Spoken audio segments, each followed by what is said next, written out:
प्रणाम। ओम नमः शिवाय। आज हम यहाँ हिमालय की छोटी सी नदी के किनारे हैं और बहुत ही ठंडा पानी है।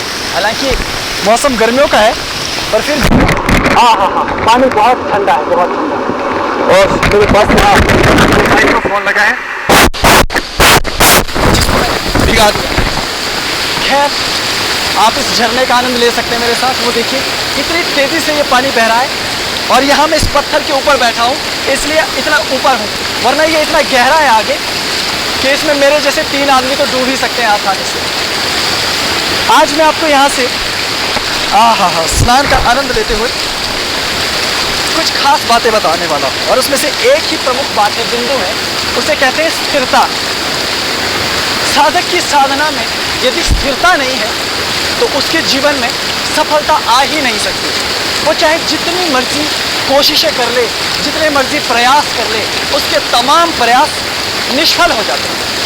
वो कुछ प्राप्त नहीं कर पाता। इसी कारण अधिकांश अध्यात्म के पथिक हार जाते हैं। वो जीवन में बहुत बल लगाते हैं, कुछ योग करते हैं, योग का घंटों अभ्यास करते हैं, और कुछ तंत्र के साधक हैं, घंटों तंत्र का अभ्यास करते रहते हैं, आवरण पूजा करते हैं, कौलाचार करते हैं, देशाचार करते हैं, चीनाचार इत्यादि समस्त तत्वों का पालन करते हैं, गुरु से दीक्षा लेते हैं, गुरु की सेवा में जाते हैं और किसी भी ढंग से वो ज्ञान प्राप्त करना चाहते हैं।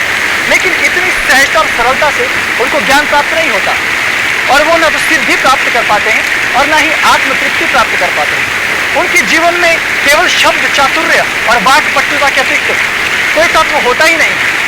इस कारण उनका जीवन सब कुछ उनके हाथों में होते हुए भी उनके हाथों से निकल जाता है, या एक तरह से जीवन में सब अध्यात्म और धर्म के तत्वों को खो देने जैसा है। जैसे मानो कोई हीरा हाथ आया था, वो कहीं खो गया और उसका एक ही कारण है, स्थिरता का ना होना। हालांकि योगियों के विषय में कहा गया है, साधकों के विषय में कहा गया है कि वो नित्य स्थिर ना हो, अर्थात एक ही जगह ना रहे, अलग अलग जगहों में रहें, घूमते फिरते, कभी इस वन में, कभी उस वन में, कभी इस वृक्ष पे, कभी उस वृक्ष पे, कभी नदी के किनारे, कभी ऐसे झरनों के किनारे, कभी किसी गुफा में, कभी किसी कंदरा में। तो जीवन उनका हमेशा इस तरह से बहुत व्यापक होना चाहिए, वहाँ पर स्थिरता नहीं होनी चाहिए। लेकिन साधक के चित्त में स्थिरता होनी चाहिए। यदि साधक के चित्त में स्थिरता नहीं है तो सब कुछ व्यर्थ हो जाएगा। क्यों? क्योंकि साधक का चित्त इस नदी और झरने की तरह वो निरंतर बहता है, जैसे ये पानी निरंतर बह रहा है ना। अब यदि आपको बल चाहिए, सिद्धि चाहिए, तो इस जल को रोकना होगा, इस पर बांध बनाना होगा, तब प्रचुर मात्रा में पानी रुक जाएगा। और जिस दिन तुम उस बांध को खोलोगे तो बहुत बड़ी समस्या हो जाएगी, ऐसा तूफान खड़ा हो जाएगा मानो साक्षात प्रलय उठ खड़ी हुई। उसे कहा जाता है सामर्थ्य। तो साधक के भीतर उसकी चेतना निरंतर बह रही है, उसके विचार निरंतर बह रहे हैं, उसकी जीवनी शक्ति निरंतर बह रही है, उसके साधनात्मक तत्व जीवनशाली निरंतर बह ही रही है। लेकिन उसे जरूरत है स्थिर होने की, उसे जरूरत है अपने जीवन में साधना को स्थित करने की, अपने विचार को स्थित करने की। उसे जरूरत है अपने आप को हमेशा एक ऐसी स्थिति में स्थापित करने की जिसे नित्य स्थिति कहा गया है। इसलिए साधक के जीवन में स्थिरता उसके लिए बेहद आवश्यक तत्व है। इसलिए उसे चाहिए कि वो स्थिरता प्राप्त करने के लिए हमेशा अभ्यास करे, और अभ्यास से ही स्थिरता आती है, वैराग्य से स्थिरता आती है। और उसको अपने मन में जब तक वैराग्य को उसने स्थापित नहीं किया है और उस वैराग्य के लिए साधना का अभ्यास, वो कठोर अभ्यास नहीं करता, तब तक ये स्थिरता उसे प्राप्त नहीं होती। इसलिए ये बहुत ही विचित्र तत्व है, विचित्र तथ्य है। लेकिन सारा का सारा सूत्र, सारा का सारा आनंद छिपा है इसी स्थिरता में। और स्थिरता क्यों आवश्यक है, इसे एक उदाहरण से समझिए। जैसे गुरु कहता है कि जल के भीतर बैठकर समाधि लगाइए। अब जल शीतल है, अब जल में तरंगे भी आ रही हैं, अब ये जल मुझे पीछे से धक्का मार रहा है क्योंकि इतनी तेजी से ये झरना उतरता है कि इसमें इतना बल होता है, इसे सहना मुश्किल है। लेकिन बावजूद इसके यदि गुरु ने कहा कि जल के भीतर बैठकर ध्यान करो, जल के भीतर बैठकर मंत्र जाप करो, माला लेकर अथवा कर माला लेकर अपने मंत्र का जाप करो, तो मुझे अनेक चुनौतियों का सामना करना पड़ेगा। जल धक्का दे रहा है, जल शीतल है, मेरा मन कह रहा है कि जरा सा धक्का लग गया तो आगे बहुत गहरा है, तो मैं प्राण बचाने के लिए तैर कर आगे जाना होगा। मेरा मन कह रहा है कि अरे यहाँ क्यों बैठना, वहाँ किनारे पर बैठो। और अधिकांश बुद्धिमान भी यही राय देंगे कि अरे यहाँ तो जान का खतरा है, ये तुम क्या कर रहे हो, इस झरने के नीचे तो प्राण चले जाएंगे, तो शांति से वहाँ बैठो।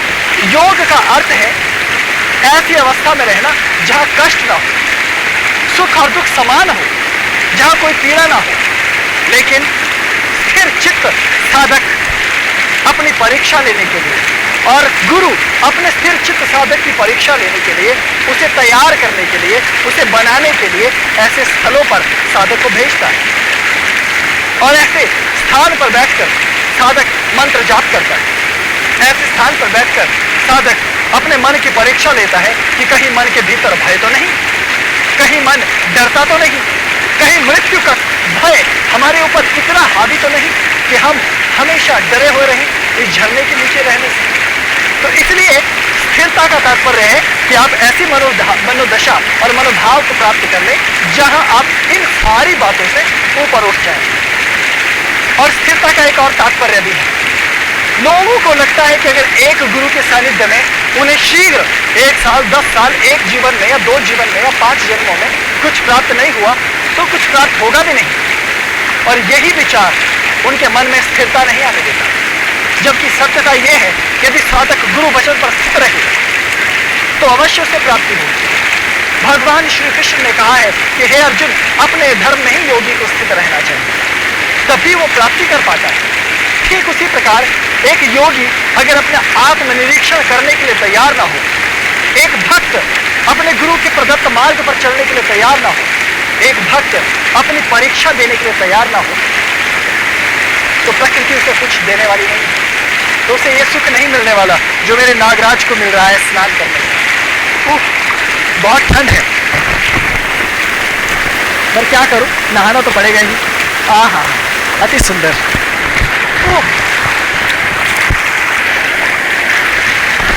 आपके यहाँ ये माइक्रोफोन है, इसकी वजह से स्नान भी अच्छी तरह से मैं नहीं कर पा रहा, और खैर आप लोगों तक शब्द पहुँच सके वो बहुत ज़रूरी है। तो स्नान का आनंद तो यहाँ आ रहा है, लेकिन पानी में ये माइक्रोफोन खराब हो जाएगा और आप तक मेरी आवाज़ नहीं पहुँचेगी, इसलिए इस स्थान को छोड़कर बाहर आते हैं। बाहर से आपको मैं बताता हूँ कि स्थिरता क्यों आने वाले हैं। तो देखें, यहाँ बड़ी सावधानी से उठना पड़ेगा क्योंकि पत्थर लाल रंग का है, इस पर काई जमी है, पाँव फिसला तो मुसीबत है। फिर आपको ये दिखाना पड़ेगा कि मुझे तैरना भी आता है। आहा, ओह, कितना ठंडा पानी और कितना सुंदर झरना।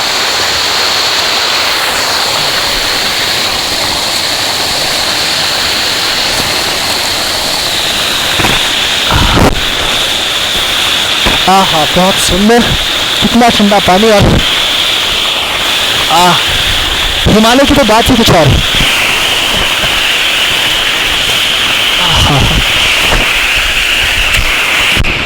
ओम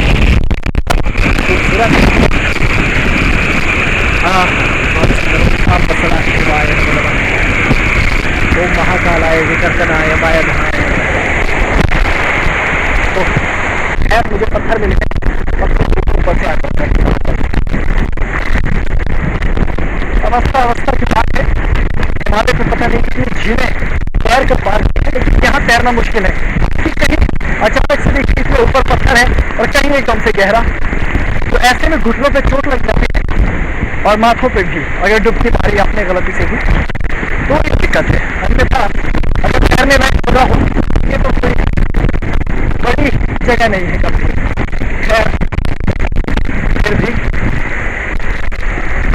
ऊपर से ये तारों का मकर जाल।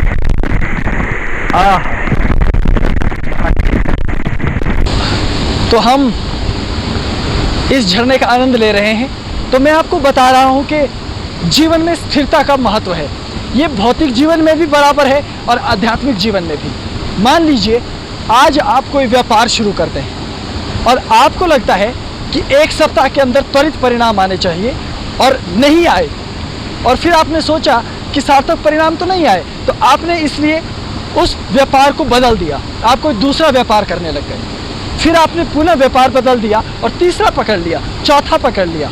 ऐसा व्यक्ति जीवन में सफल नहीं हो पाता। उसे स्थित रहना होता है, उसे स्थिर रहना होता है और उस स्थिति को मजबूत करने का प्रयास करना होता है। जैसे आपने कोई व्यापार शुरू किया, पहले तो आपको सोच समझ कर व्यापार शुरू करना चाहिए, उसके हर पहलू की जांच करनी चाहिए, लाभ हानि मुनाफा सब भली प्रकार देखकर ही व्यापार को प्रारंभ किया जाना चाहिए।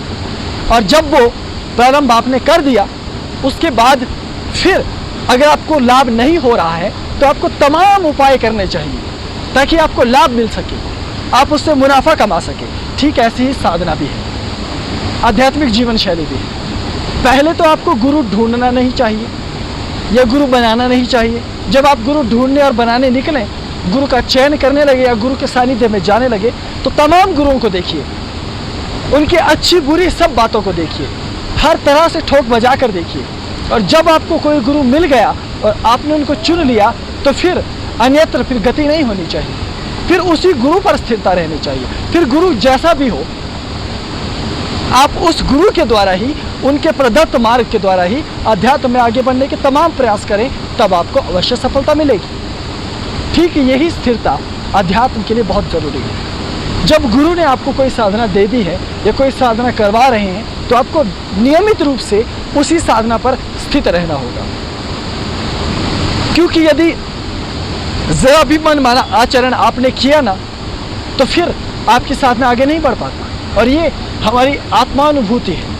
हमने जीवन में इस तरह से अपने जीवन को देखा, लेकिन हमने ठोकरें खाकर ये सब सीखा। और तुम्हारे जीवन में ऐसा ना हो, इसलिए मैं तुम्हें सीधे सीधे और साफ साफ स्पष्ट शब्दों में ये बता रहा हूँ कि स्थिरता का बड़ा महत्व है। और ये स्थिरता मनोजनित भी होनी चाहिए, देह जनित भी होनी चाहिए और मस्तिष्क जनित भी होनी चाहिए, आत्मजनित भी होनी चाहिए। कई बार ऐसा तो होता है कि आप किसी गुरु के सानिध्य में जीवन भर रह लेते हैं, लेकिन बार बार मन कहता रहता है कि नहीं, यहाँ नहीं रहना, मुझे ठीक नहीं लग रहा, ये सब ठीक नहीं है। अगर इस तरह की मनस्थिति है तो व्यर्थ है आपकी साधना, तो व्यर्थ है आपकी गुरु परंपरा, तो व्यर्थ है उस गुरु के सानिध्य में आपका रहना। कभी कभी ऐसा होता है कि आप किसी दूसरे को कोई दूसरी साधना करते देखते हैं, तो आपको लगने देखिए कि मेरी जो साधना है, ये मेरी साधना उत्तम नहीं है। ऐसी स्थिति में बहुत पीड़ा होती है और अपने जीवन में आपकी प्राप्तियाँ, साधना के रास्ते में आपकी प्राप्तियाँ शून्य हो जाती है, आपका आत्मोद्धार आत्मकल्याण भी नहीं हो पाता। इसलिए यह समस्या जटिल है। तो ऐसे में क्या किया जाना चाहिए, ये एक गंभीर प्रश्न है। तो स्थिरता का महत्व हर स्थान पे है, साधना में भी और भौतिक जीवन में भी। और देखिए कि प्रवचन स्थिरता का है और मैं एक जगह स्थित नहीं हूँ, पहले वहाँ था, फिर वहाँ गया, फिर यहाँ आया। इसका कारण ये है ताकि आपको प्रकृति दिखा सकें कि मेरे पीछे झरना कितना सुंदर है और इसके ऊपर एक वृक्ष है, इसको आप देखेंगे कितना विशालकाय वृक्ष है, बहुत ऊंचा वृक्ष है और इसके नीचे बहुत जगह है और यहाँ 1 2 3 4 वृक्ष, हालांकि पूरा जंगल है, आप चारों तरफ ऊपर देखेंगे और यहाँ नीचे ये सुंदर नदी है। तो बहुत मनमोहक स्थान यहाँ है, यहाँ साधना करने का, यहाँ ध्यान करने का जो आनंद है उसकी क्या बात बताऊँ। और यहाँ देखिए फूल लगे हैं सफ़ेद से, इनमें बहुत सुंदर भीनी भीनी महक है, बहुत सुगंध आ रही है। तो ये स्थान साधना के लिए सर्वोत्तम स्थान है। ऐसे स्थलों पर रहना, यहाँ पर प्रवचन करना बहुत ही अच्छी बात है, लेकिन कभी कभी समस्याएं हमारे जीवन में भी होती है। जैसे ये माइक है, अब इसके साथ इतनी लंबी सी तार जुड़ी है, तो ना तो मैं उधर जा सकता हूँ ना इधर जा सकता हूँ। आपको प्रवचन देने के लिए मुझे यहीं बैठकर प्रवचन देना पड़ेगा। खैर, भविष्य में कोशिश करेंगे कि बिना तार वाला माइक हमारे पास हो तो हम आपसे बात कर पाएंगे, क्योंकि अधिकांश समय जब मैं आपसे बात करता हूँ तो माइक की ज़रूरत नहीं होती, हम खुले में आपसे बात कर लेते हैं। लेकिन यहाँ क्योंकि झरना तेज़ी से नीचे गिर रहा है, तो इसका साउंड मेरी ध्वनि से बहुत ऊंची इसकी ध्वनि है, तो मेरी बातें, मेरे शब्द आप तक नहीं पहुँच पाएंगे, तो इसलिए ये तार वाला झंझट करना पड़ रहा है। खैर, ये तो ज़रूरी है ही, ताकि आप सुन सकें और प्रकृति का भी आनंद ले सकें। तो मैं ये बता रहा था आपको कि आपको किस प्रकार से अपने आप को स्थिर रखना है, और यही स्थिरता आपके लिए प्रमुख साधक के लिए प्रमुख लक्षण के तौर पर, उसके गुण के तौर पर उसको अलंकृत करती है। जैसे आप साधना कैसे करेंगे, एक मंत्र गुरु आपको देते हैं जिसको कहा जाता है गुरु मंत्र। बहुत सारे लोग कहते हैं गुरु मंत्र से ये प्राप्ति हो जाएगी, गुरु मंत्र से वो प्राप्ति हो जाएगी। गुरु मंत्र से किसी एक सिद्धि या एक इच्छा की प्राप्ति नहीं होती। गुरु मंत्र आपके जीवन के सर्वांगीण विकास को सुनिश्चित करता है, इसलिए विशेष तौर पर गुरु मंत्र का जाप करने को कहा जाता है। आपकी साधना में कोई त्रुटि हो, कोई गलती हो, उसको नष्ट करने का कार्य भी गुरु मंत्र करता है। आपके प्रारब्ध और संचित कर्मों को नष्ट करने का कार्य भी गुरु मंत्र करता है। आपकी किसी भी साधना में यदि सफलता आपको नहीं मिल रही है, उसमें साधना की सफलता आपको चाहिए, तो भी गुरु मंत्र ही आपका सहायक है। तो देखिए, यदि गुरु के प्रदत्त मंत्र में, गुरु मंत्र में आपकी आस्था रहती है, आप उस पर स्थित रहते हैं, तो एक मंत्र से आपको कितनी चीज़ें मिल गई। आपको साधना में सफलता मिली, आपकी दैहिक रूप से, आत्मिक रूप से सुरक्षा सुनिश्चित हुई, गुरु आपकी रक्षा करते हैं, इष्ट के पथ पर आप आगे बढ़ पाते हैं, पाप ताप संतोष, ये सब पाप ताप नष्ट होते हैं, संतोष आपको प्राप्त होता है, धन वैभव समृद्धि आपको प्राप्त होती है, गुण आपको प्राप्त होते हैं और आप अपने जीवन में आगे बढ़ पाते हैं। इसी तरह से आपको अपने जीवन में आगे बढ़ने के लिए एक गुरु मंत्र पर स्थित रहना होता है। इसलिए आप कोई भी साधना जीवन में कीजिए, हनुमंत साधना, दुर्गा साधना, शिव साधना, भैरव साधना, ब्रह्मा साधना, गायत्री साधना, कुछ भी कीजिए, हर साधना से पहले गुरु मंत्र का जाप, गुरु मंत्र का उच्चारण आवश्यक है। आप वैदिक कर्मकांड कीजिए, यज्ञ होम तर्पण कीजिए, तांत्रोक्त कौलाचार अवर्ण पूजा कीजिए, लेकिन गुरु मंत्र प्रथम है, वो प्रथम ही रहेगा। इसका अर्थ है कि स्थिति है। ये मैंने माला भी पहनी है ना, इस माला में भी देखिए यहाँ ये एक गोला सा है, इसे कहते हैं सुमेरु। ये स्थिरता का प्रतीक है कि यहाँ से मंत्र शुरू होगा, यहाँ पर आएगा और यहाँ आकर मंत्र ठहर जाएगा, फिर मंत्र को गति मिलेगी, लेकिन मंत्र हर बार यहाँ आकर ठहर जाएगा, कि मंत्र को भी एक स्थान पर स्थिरता मिलती है, और वो सुमेरु है। सुमेरु पर केवल दो लोग रहते हैं, शिव शक्ति और गुरु। ये स्थल ही शिव शक्ति और गुरु का स्थल है, गुरु और शिव शक्ति का स्थान है। इसलिए सुमेरु स्थिर है, स्थित है, हिमालय की तरह स्थावर है।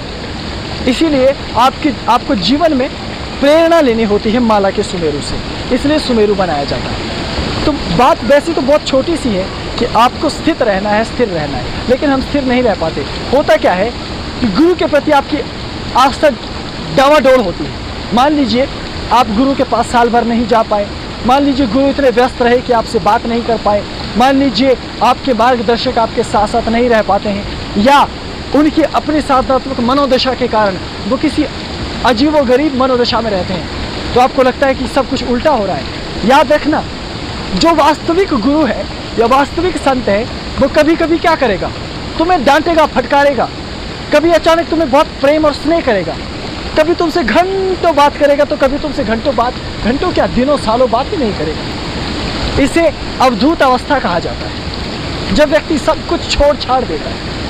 गुरु के हृदय में नित्य शिव बसते हैं, गुरु के हृदय में नित्य साधना का तेज रहता है, इसलिए उनका अपना जो मौलिक स्वभाव है वो परिवर्तनशील है।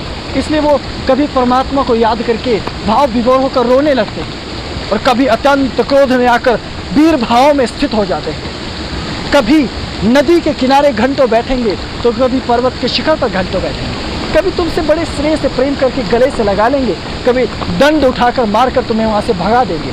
लेकिन इसका तात्पर्य ये नहीं कि एक शिष्य एक साधक कहे ये तो गलत बात है, गुरु के तो ये लक्षण ही नहीं, और कहे कि ये गुरु तो त्याज्य है। और एक छोटी सी बात मैंने और भी सुनी है गुरु और मंदिरों के बारे में। कहते हैं कि जिन मंदिरों में चढ़ावा दिया जाता है, चढ़ावा क्यों देना, ये तो व्यर्थ की बात है। तो तुम्हारी जो स्थिरता ईश्वर के प्रति है, वो पैसे की वजह से डावाडोल हो गई, नष्ट हो गई। कुछ लोग कहते हैं कि गुरु को दीक्षा के पैसे नहीं देने चाहिए, क्योंकि वो गुरु ही नहीं जो दीक्षा के पैसा देता है। मुझे बताइए किस ग्रंथ में लिखा है कि गुरु दक्षिणा नहीं ले सकता है? यदि कोई ग्रंथ तुम्हारे पास है तो लाकर दिखाइए ना। लेकिन नहीं, आपको तो केवल बकवास करना है, आपको तो केवल अपशब्द कहने हैं, आपको तो केवल बातें बनानी है। और जो लोग स्थिर नहीं है, जो स्थित नहीं है, वो ऐसा करते हैं। और बहुत से लोग तो अपने धर्म पर भी स्थित नहीं है। आज इस धर्म पर हैं, कल उस धर्म पर हैं, परसों उस धर्म पर है। आज इस संप्रदाय पे हैं, कल उस संप्रदाय पे हैं, परसों उस संप्रदाय पे हैं। तो इस तरह से जीवन की गतिशीलता कैसे आप आगे बढ़ पाओगे? ये स्थितियाँ हमेशा नकारात्मकता के गुण आपके भीतर लाती है, नकारात्मकता को बढ़ाती है। इस कारण गुरु शिष्य परंपरा में, अध्यात्म की परंपरा में और जीवन की परंपरा में एक प्रमुख सूत्र है ये स्थिरता। यदि स्थिरता आपके नहीं है तो कुछ भी नहीं। दैहिक रूप से योगी स्थित ना रहे, जैसे मैं वहाँ गया, यहाँ आया, यहाँ आया, ये योगी के गुण हैं। अब मैं यहाँ से आगे जाऊँगा। योगी, रमता जोगी और बहता पानी एक जैसा होना चाहिए, लेकिन हर जोगी का मन नित्य स्थिति में होता है, शिव की स्थिति में। चाहे दुख में हो, चाहे सुख में, चाहे मान में हो, चाहे सम्मान में, चाहे शहरों में हो, चाहे वन पर्वत में। जब वो एक बार अपनी स्थित अवस्था को प्राप्त कर लेता है तब वो नित्य स्थित होता है। इसलिए जिस दिन तुम्हारे हृदय में स्थिरता आने लगे तो समझो अब तुम मजबूत हो गए। तो समझना गुरु ने जो तुम्हें उपदेश दिया था वो सार्थक होने लगा। जब दुनिया तुम्हें कहे कि तुम्हारे गुरु कपटी हैं, ढोंगी हैं, छलिया हैं, तब भी यदि तुम अपने गुरु के मार्ग पर स्थित हो तो वास्तव में तुम धन्य हो। जब सारी दुनिया कहने लगे कि ये रास्ता उत्तम नहीं है, ये साधना उत्तम नहीं है, ये मंत्र जाप उत्तम नहीं है, तब भी तुम अपने गुरु के दिए गुरु मंत्र पर स्थित रहो तो समझना तुम्हारा लक्षण ऐसा है कि अब तुम कुछ प्राप्त कर सकते हो। यदि तुम गुरु के कदमों के पीछे स्थित होकर चलना सीखो तो स्थिरता तो तुम प्राप्त कर ही चुके हो। यदि अपने धर्म में रहकर तुम शांति, करुणा, ममत्व, स्नेह, दया, ममता, सौहार्द प्राप्त करते हो तो सब तुमने प्राप्त कर ही दिया। कितनी छोटी सी बात है, लेकिन ये स्थिरता याद रखना सारे साधकों के भीतर सारे गुण हैं। स्थिरता ही एक ऐसा गुण है जो उनके भीतर नहीं है। यदि होता तो वो अपने गुरु के विरुद्ध बात करने में, किसी दूसरे के गुरु के विरुद्ध बात करने में, धर्म के विरुद्ध बात करने में रस नहीं लूटते, घंटों बैठकर ये सब बातें नहीं करते। वो केवल अपनी साधना को करते और उस साधना के लिए 50 सबूत ढूंढने की कोशिश नहीं करते। साधक क्या करते हैं कि गुरु ने कहा कि अच्छा मैं तुम्हें देता हूँ अदृश्य होने की साधना, ये मंत्र है, तुम इस मंत्र का जाप करो। तो साधक क्या करता है, गुरु से मंत्र लिया, 50 लोगों से पूछता है, अरे मुझे अमुक बाबा जी ने, अमुक गुरु ने मंत्र दिया है, ये क्या ऐसा हो सकता है, मनुष्य गायब हो सकता है? फिर वो 50 लोगों से पूछेगा, 50 पुस्तकों को टटोलेगा, 50 संदर्भ, 50 प्रमाण ढूंढने की कोशिश करेगा। और हैरानी की बात कि जो अनुभूत कर चुका गुरु, जो सिद्ध हो चुका गुरु तुम्हें कह रहा है उसका तुम्हें यकीन नहीं। लेकिन व्यर्थ के लोगों की, जिनका कोई अनुभव ही नहीं, यदि 100 लोग मिलकर कहते हैं कि ये सत्य है तो तुम उसे सत्य मानते हो। ये ठीक वैसे ही है जैसे आजकल की मीडिया, टीवी चैनल, अखबार, रेडियो के पत्रकार करते हैं। 100 लोगों के पास जाते और कहते बताओ ये व्यक्ति कैसा है। सीधी सी बात है, तुम एक व्यक्ति को खड़ा कर दो कहीं अच्छी जगह पे और कहो कि आदमी बहुत अच्छा है, फिर उसके बारे में 100 से राय लो। तो ये दुनिया ऐसी है कि 99 लोग यही कहेंगे कि ये आदमी चोर है, डाकू है, बदमाश है। ये संत कैसे हो सकता है, ये साधक कैसे हो सकता है? तो वो मीडिया वाला कहेगा देखो 100 में से 99 लोगों ने कहा कि ये चोर है तो इसका मतलब है कि ये चोर है। ये स्थिरता का लक्षण नहीं, ये साधक का लक्षण नहीं। साधक विपरीत सोचता है कि यदि 99 लोग कह रहे हैं कि ये चोर है और एक व्यक्ति सत्यवादी है तो वो उस एक व्यक्ति के कथन पर भी इस बात की पड़ताल करेगा कि यदि इस एक ने भी कहा कि ये सत्यवादी है तो वो क्यों सत्यवादी है। इसे कहा जाता है स्थित पुरुष, स्थित धी उच्चते, सह स्थित धी उच्चते। कि हे अर्जुन, जो ऐसी स्थिति में आ जाता है वो स्थित धी पुरुष, और ऐसे धीर पुरुष को ही योगी पुरुष कहा जाता है। और तुम्हारे चित्त में ये छोटी छोटी बातें नहीं है, और तुम चाहते हो कि मैं तुम्हें साधना के बारे में बताऊं, महाविद्याओं के बारे में। मैं बताऊं कि कैसे हवा में उड़ा जाता है, मैं बताऊं कि कैसे जल पर चला जाता है, मैं बताऊं कि कैसे मृत्यु के उस पार जाया जाता है। तुम चाहते हो कि मैं एक रात में बता दूं कि तुम कैसे अमर हो जाओगे। तुम चाहते हो कि 10 की 10 महाविद्याएं तुम्हारी मुट्ठी में हो, 64 की 64 योगिनियां तुम्हारे हाथ में हो, तुम अपने सूक्ष्म शरीर को अपने शरीर से बाहर निकाल सको।